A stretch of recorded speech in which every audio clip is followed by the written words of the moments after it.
alisin na ho natin ito. Nakakatamad na. Lumipat na ho tayo doon sa susunod nating topic, mga kababayan. Si Marcoleta po, mga bossing, binugbog daw po. Aha, no? Binugbog daw po si Rodante Marcoleta, mga kababayan. At ito nga po, gaya nga po, nung lagi ko sinasabi, saan po ba tatakbo at magsusumbong ito pong si Rodante Marcoleta? Wala pong iba, kundi dito po sa Net25. Ito po, hayaan niyo po akong i-introduce sa inyo yung dalawa na mag-uutuan na po, mga kababayan. Game! Basahin mo ngayon yung dalawang binabanatan ako ng mga media. Ganun mo ba? So sa kanilang pagtatakip sa katotohanan, yung sinabi ko ng marami sa Kanilang pagtatakip sa katotohanan. O yan ka na naman, dadali ka na naman.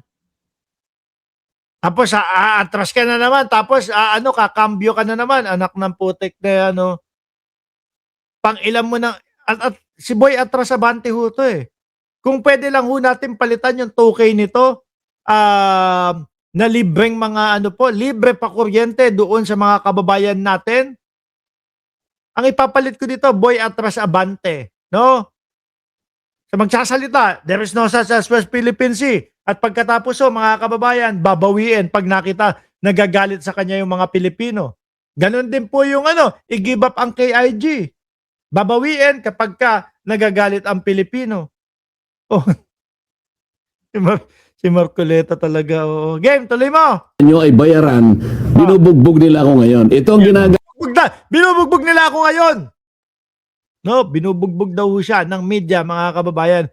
Yung host dyan, parang batibot. Oo nga, sabi ni Ping Laksamana. O, taga-ganyan lang ho yan eh. No?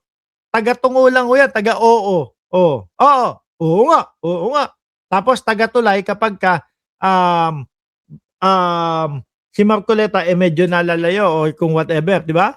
gamit nila, imbes na pagtakpa, imbes na yung katwiran ay lumitaw, ginagamit nilang pagtatakip ito. Opo. Basahin mo ngayon yung dalawang malalapad na dyaryo dyan. Ang tanging ginawa nila, yung litrato ng session hall na nandun nakaupo, yung 18 Marines, yun lang, nilitrato lang. Pero Bakit? Kailangan kasama ka pa ba? Ayaw mo ba noon? Sila yung picture. Ano dapat gusto? yung sinabi ng lahat ng mga nandoon na mga Marines at saka mga sundalo, kahit isa walang no. Ano yung sinabi ng mga 18 Marines? Yung picture ni Sandro Marcos, tapos may isang picture yung Marines na sinelfie. O sabi din siguro sa may hawak nung kanyang cellphone.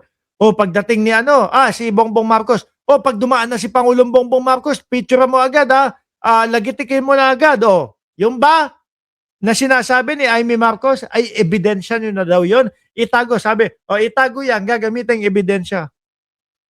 Ang putik na yan, pagkababa naman ng utak ninyo para sa mga ganyang ebidensya. O, tuloy mo. Yun po ba ay hindi pagtatakip ng katotohanan? Ano gustong sabihin ito? Ano pa ba sinabi ng 18 Marites? Yung magpapapalit daw sila ng pera sa money changer? Ilan? 2 maleta, 60 million na peso, 60 million pesos. Ibig sabihin, 120 para palitan ng 2 milyon na USD. Pag sinabi pa yan, lalo kayong matataranta, lalo kayong mabubuko. Saan ka ba naman makakakita? Magpapapalit, money changer. Maleta. Yung dala nila, milyon-milyong dolyar ang ilalabas. Oh. Wala nang question and answer, Marcoleta.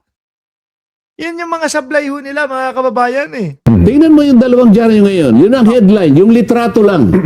Wala nang iba. Ang kanilang ipinagdiwang ngayon ay yung sinasabi ng ibang dating mga Senate President, Franklin Drilon, Coco Pimentel, na yung 12 sa Abilino versus Cuenco. Baka naman kasi, yun yung mas makatotohanan at yun yung dapat manaig. Di ba? Pangit nung pagkakapost ko kay Marcoleta.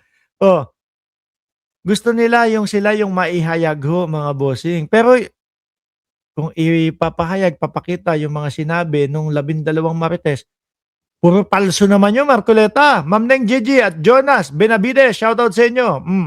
Ay ganito at ganyan. Oho. No. Actually, sana ito mga tatanong ko sana sa inyo, Sen, ano ha? Pero nabanggit nyo na rin po Hindi, naman. kailangan- Opo. Babanat yung yung kaututang dila no ni Marcoleta. Hindi po akong original na nagsabi ng marami sa inyo ay nababayaran. Gusto kong ipakita. Opo. Pwede mo masinag ng ano ito na pwede nyo bang ipasinag para makita ang librong ito? Ano ang title ng librong ito na hawak ko? Ayan. Oho. Babasahin ko diyan ha. News for Kasi sinabi niya naman doon mismo, doon sa hearing, no? Yung yung iba bayaran, something like that, o karamihan sa inyo bayaran. Ano? sale. Siyempre ho, may mga journalist, meron pong mga doon. Nirekta siyang tinanong, ano po ang patunay ninyo na kami ay bayaran? O, tinanong lang naman siya. The corruption and commercialization of Philippine media. Hindi po ako nagsulat nito. Ang nagsulat po nito mismo ay kasama ninyo eh. Ayoko na po magbanggit ng mga pangalan. Babanggitin ko na lang po ang ilan sa mga sinabi nila para lang ito po. Malu mga has, then PPC Executive Director said in a report to Press Council members that Manila Times reporters said they believe that up to 90% of their colleagues were open to accepting money given by their sources. Iyakin pala to si Marcoleta, no? Madaling mapaiyak. Tingnan mo, yung mga media pa lang, napapaiyak na siya, oh. The practices, this reporter said, was most prevalent Pero sa iyo din ang galing. Yung sinasabi mo, na karamihan sa kanila ay bayaran. among tabloid correspondents who are among the poorest paid in the profession. Reporters cited the following reasons. Uy, wag mo takutin. Sisipain kita, Ma'am Neng Gigi. Tinatakot mo si Marcoleta. Sabi ni Ma'am Neng Gigi, mag-enjoy ka na sa pagpapa-interview mo, Marcoleta. Malapit ka na ring makulong. Wag mong takutin. Mamaya, hindi na yan magpalabas dito sa atin. Hindi na tayo payaga ipakita yung mga video niya dito sa ating channel. Eh, totoo naman po.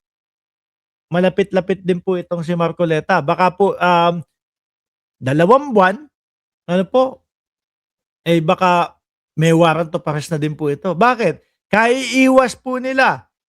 Kaiiwas nila doon po sa ano ba 'yon? Doon sa hindi paglalagay ng mga kaibigan niya doon sa SOSE para hindi madiskwalipika. Eh sabi, hindi pa naman po kumbaga hindi pa panahon ng eleksyon. Ayun, plunder ang naging kaso o ang ikakaso sa kanya. Aray ko po. For accepting bribes. The system itself, they're having gotten used to it, peer pressure, and acculturation, a lack of understanding of journalism and journalism ethics, and the need for cash.